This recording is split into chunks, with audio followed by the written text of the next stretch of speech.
Hi friends, నేను మీకు ఇవాళ ఒక చిన్న చిట్కా చెప్తాను. ఈ సీజన్లో ఏంటంటే వర్షాలు పడే టైంలో మనకి మునగాకు ఉంటుంది కదా, అది చాలా లేత దొరుకుతుంది. అది తెచ్చుకుని మనం చక్కగా పప్పులో కానీ లేకపోతే పెసరపప్పు వేసుకుని పోపు వేసుకుని కానీ తింటే చాలా మంచిది, ఐరన్ కాల్షియం వస్తుంది.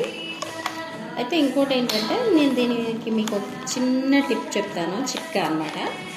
ఆకు మనం తీసుకోవడానికి అలా ఉంచుకోవటం దేనికి, అలాకంటే చక్కగా నైట్ మీరు ఇలా పేపర్లో చుట్టి పెట్టేస్తారనుకోండి, ఇలా పెట్టేసి చక్కగా మార్నింగ్ ఇలా తీసేసి పేపర్ని ఇలా తీసి చక్కగా ఇలాగా దులిపేశారంటే చక్కగా ఆకంతా కూడా చూడండి ఎంత బాగా వచ్చేసిందో.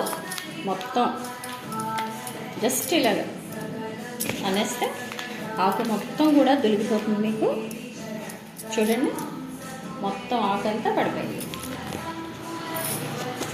ఇదిగోండి మొత్తం ఆకంతా చక్కగా ఇలా వచ్చేస్తుంది. మీకు మీరు చేతితో తీయాల్సిన పని లేదు.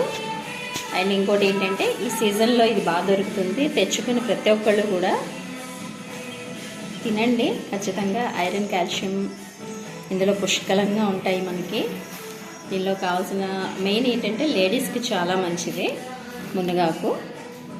పప్పులో కానీ పెసరపప్పు వేసి కానీ పోపు వేసుకుని కానీ చేసుకోండి. ఈ వీడియో కనుక మీకు నచ్చితే like, share, subscribe. Bye friends.